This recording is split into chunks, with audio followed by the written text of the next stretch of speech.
Question number 9, Melissa Lee. My question is to the Minister of Commerce. What changes is the government proposing to the oversight of finance companies? The Honourable Simon Power. Mr. Speaker, this morning I announced a number of changes to improve the regulatory oversight of finance companies.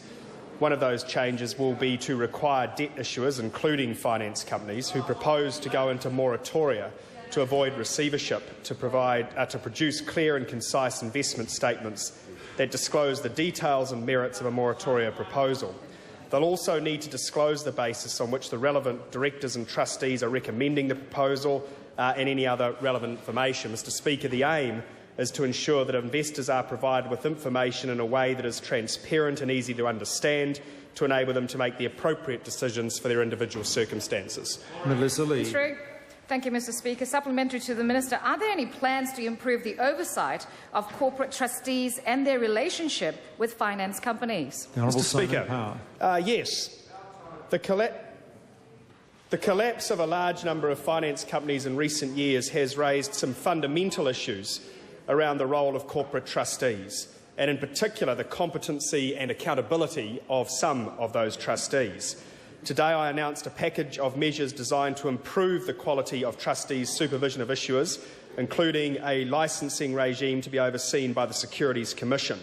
Trustees will be required to meet a series of stringent criteria, such as appropriate infrastructure, monitoring systems, processes and financial strength. Mr. Speaker, the Commission will also have an ongoing role in monitoring trustees, including the power to prosecute trustees, direct trustees to take action to protect investors, strengthen trust deeds and require mandatory reporting to the Commission when issuers may be nearing default.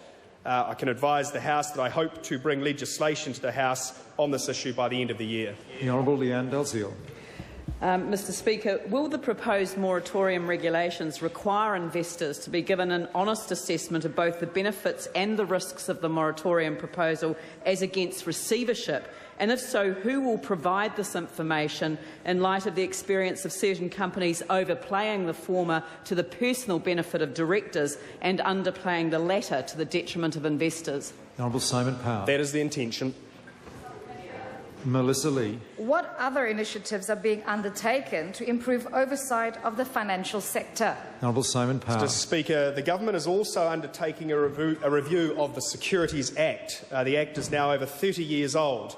The review will focus on ensuring, firstly, that investors receive relevant and timely information, secondly, that the rules around managed funds are clear and consistent, thirdly, that regulatory bodies have the right roles, the right functions and the right powers to enforce securities law and monitor issuers, and fourthly, the scope and objectives of securities law are clearly stated. Mr. Speaker, I intend to release a discussion document which canvasses these issues by the end of the year.